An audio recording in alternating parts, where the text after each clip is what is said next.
when we went to ear, nose, and throat specialist, he said, you got a real swollen tonsil. We're going to have to get that out of there.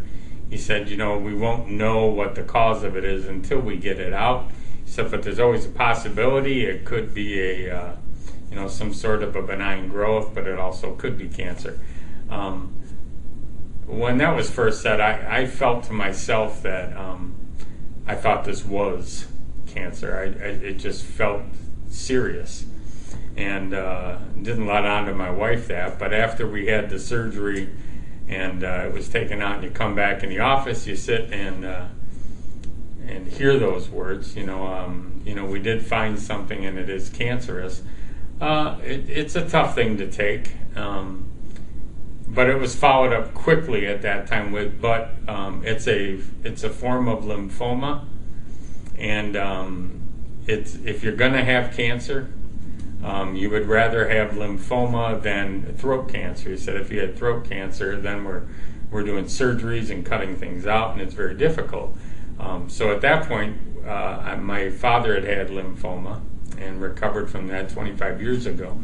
However, it wasn't till later on, about a month later, that we realized it was this mantle B cell. I went through 7-week-long sessions of chemotherapy over a 4-month period of time, where I'd come in the hospital, have chemo treatment, stay in the hospital for about 6 days, and then I'd have a couple weeks of recovery to get my strength back and come back in and go through it again.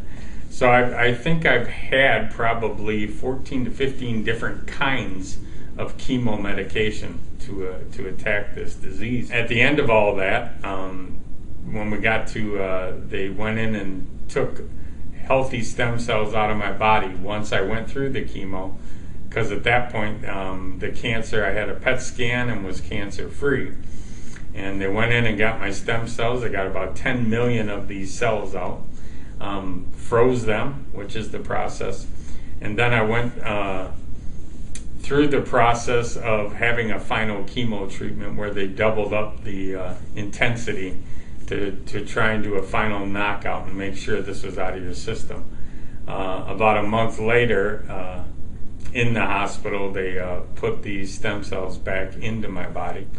That was a tough process. The process itself isn't painful or anything of that sort. It's necessary. It's kind of like a blood transfusion. However, a few days after, it starts to wear on you a little bit. You do get a few more of the side effects, that they mention and can talk about that might happen to you. So it's rough. I think the hardest part for me was it was a 3-week stay in the hospital. Now, I got fabulous. The 12T nurses were the best in the world. The doctors are fabulous. They take care of you. But 3 weeks in a hospital is a long time. And I wasn't looking for, I knew it was going to be 3 weeks, and I wasn't looking forward to it. I could make it 6 days. So that was a tough task for me, just putting in the time. The loss of appetite, again, you went through that, and things, I struggled mostly with taste. I lost all my taste for food and drinks. So it was a hard struggle, but when I got out and got home, that was great. Being home was good, and then it was a process of getting back to work. And I'm at a point now where you said 60 days. I'm living a pretty normal life.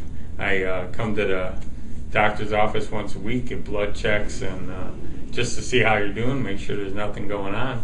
But I'm out playing golf twice a week. I do everything I can around the house. There's certain things they don't want you doing. But the main thing for me now is to remain healthy.